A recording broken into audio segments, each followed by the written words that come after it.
that came in now by CNN that Iran's military was only set back just a few months, not even years, just about 6 months, according to CNN.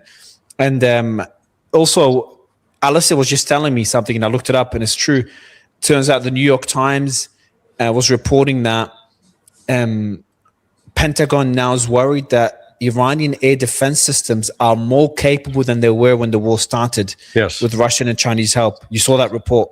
Yeah. That's insane. You put that along with the report by CNN, and we see other similar reports about them needing just 6 months to restore their drone manufacturing capacity and capabilities and their missile launchers. Yeah, I've been hearing that as well recently from someone who's not Iranian, but let's say lives in the region and is privy to what kind of support's coming in from Pakistan and China. So Iran has upgraded its air defense systems. Yeah. So and now the West has an additional problem. They can't overfly Saudi Arabia. So Saudi Arabia looks like has closed their airspace to the U.S. at least temporarily.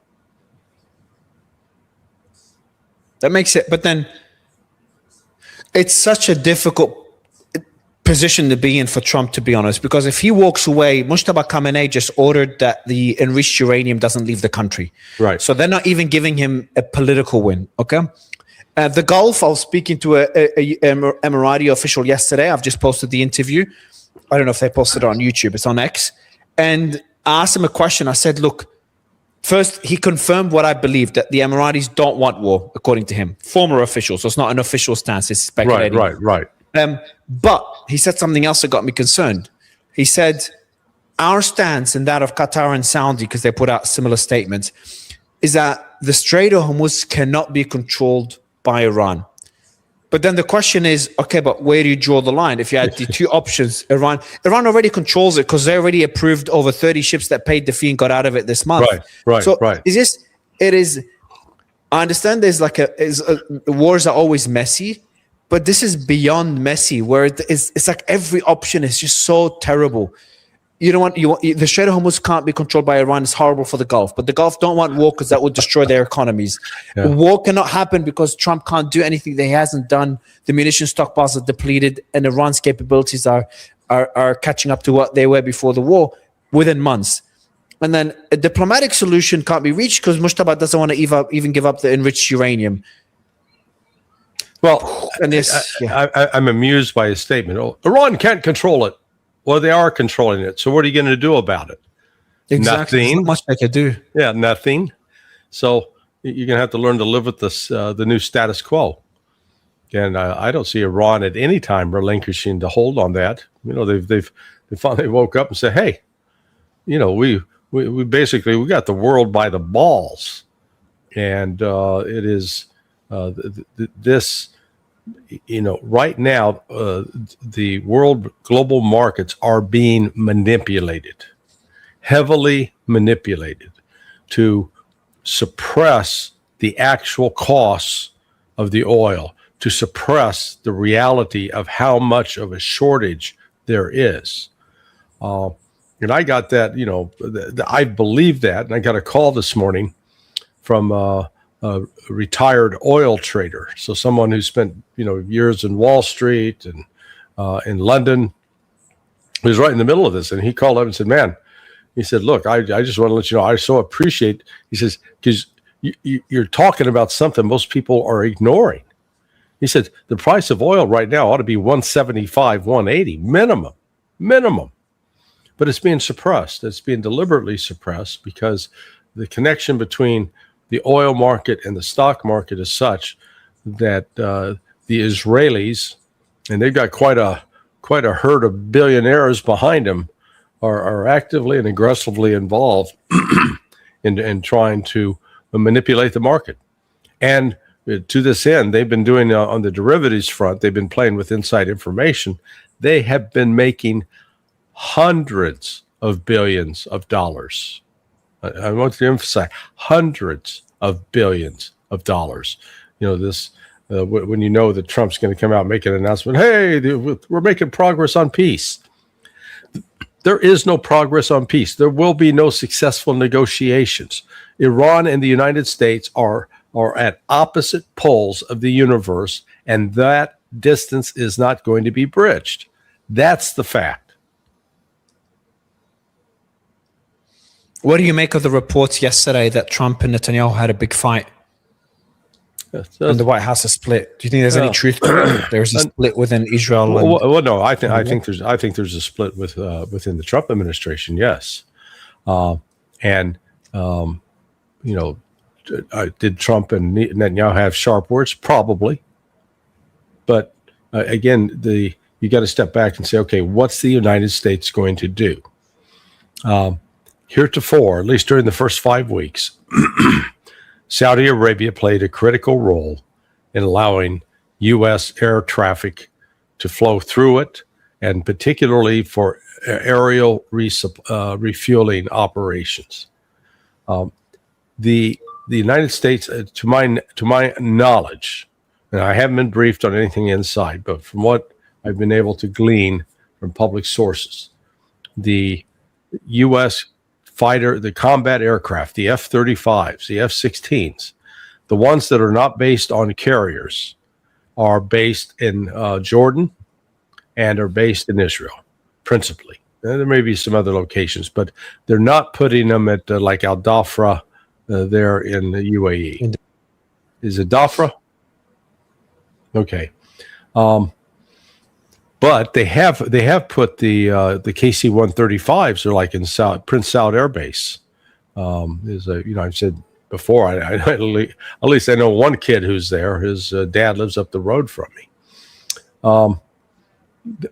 When you look at the distance from Muwafaq Al Salti Air Base in Jordan to Riyadh, or if they fly from Jordan to Kuwait City. Jordan to Kuwait City is about 720 miles. Riyadh's about 820 miles, 100 miles further.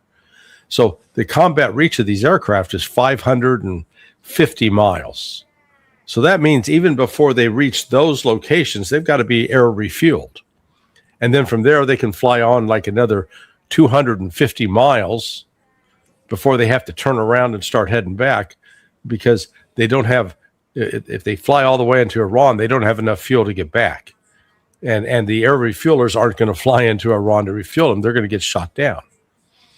So they'll launch their Tomahawks or JASSMs from outside, from over the Persian Gulf, from outside the borders of Iran. Now the question is, has Iran now acquired some advanced air defense systems capable of shooting those planes down? I don't know.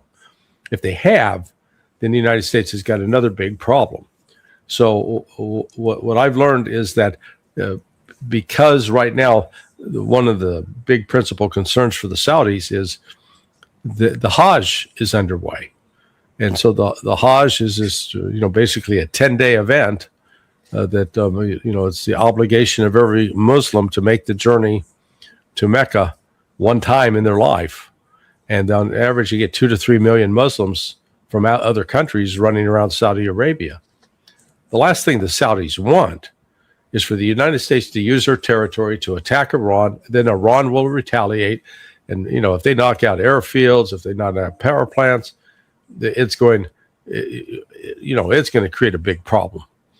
And, if the United States is thinking properly, they don't want to launch an attack at a time against a Muslim nation during a time when the Muslims around the world are celebrating this time, that it's a sacred event. So that's why the Saudis have said, no, you're not flying through our territory. And so apparently all the air refueling operations are taking place over Iraq. Now we had incidents. There was the incident in about week 3, week 4, when a KC-135 was shot down over Iraq.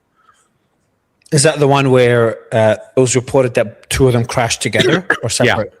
Yeah. That was a bullshit story. One was shot down while it was hooked up to refueling another airplane. So the Iranian the Iranian-backed units that operate in Iraq very well could start targeting these as well. So it's messy, and there's not an easy, quick way forward. So that's why, well, as much as Trump talks and says, "Yeah, we're gonna go back in and attack again," the actual ability to do it may be constrained. Oh, wow. All right. Just came in now. I'm asking what the source is. In case of renewed conflict with the US and Israel, Iran will consider targeting American bases in Greece, Romania, and Germany. Mm-hmm. Can they reach? How do they reach Romania and Germany? Well, if they have a relationship with North Korea, North Korea has an intercontinental ballistic missile. It goes 15,000 kilometers. So just do the math. They could if they have provided that to Iran, then absolutely Iran could reach those bases in Germany and Greece and Italy. Wow. So now, what's interesting, notice they left Turkey off of that, Incirlik. Yeah. Incirlik much closer, but Iran is in discussions. It's the base in Turkey, in Selek. Yeah, it's major U.S. base, but Iran's in talks with Turkey through Pakistan and China and Russia, so they're not going to try to do anything. Now, you can't rule out that Israel try to launch a false flag, hitting Turkey and trying to blame it on Iran. So there was attacks in Turkey during the war. Well, yeah, but those were, I believe, those were Israeli false flags. Like a lot of people said that, and they said the Azerbaijani one as well. I'm just trying to find what's the source.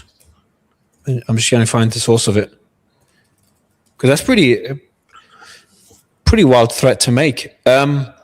Just one quick question on Turkey, completely unrelated. It just came in as well. Not sure if you understand Turkish politics well at all. It just came in. Ankara's 36th Regional Court of Justice declared the election of current administration of Republican People's Party, the CHP, Turkey's main opposition party, as null and void, ordering former chairman Kemal, I don't know what's his last name, to continue as the chairman of the party. The decision will lead to the current chairman and the entire CHP administration to be removed from the CHP Party Council. Elected in November 2023, his administration was regarded by many as the most successful CHP administration in decades. And right after that happened, the Istanbul Stock Exchange dropped by 6% instantly when that happened. So there seems to be a lot of political uncertainty in Turkey. Also, okay, that's happening as well. Turkish armed forces just now as well conducted a large-scale amphibious assault as part of training, as part of the EFES 2026 exercise coordinated from Turkey's drone carrier ship TCG Anadolu. And that, yesterday, Erdogan and Trump had a long call as well. Not many people are talking about Turkey. The currency's collapsing. They're running out of US dollars from what I read. I've been keeping track. Not sure if you have. If there is a new conflict, will they play any role, and what is their position on all this? Is their goal to just avoid any war on their borders and instability on their borders?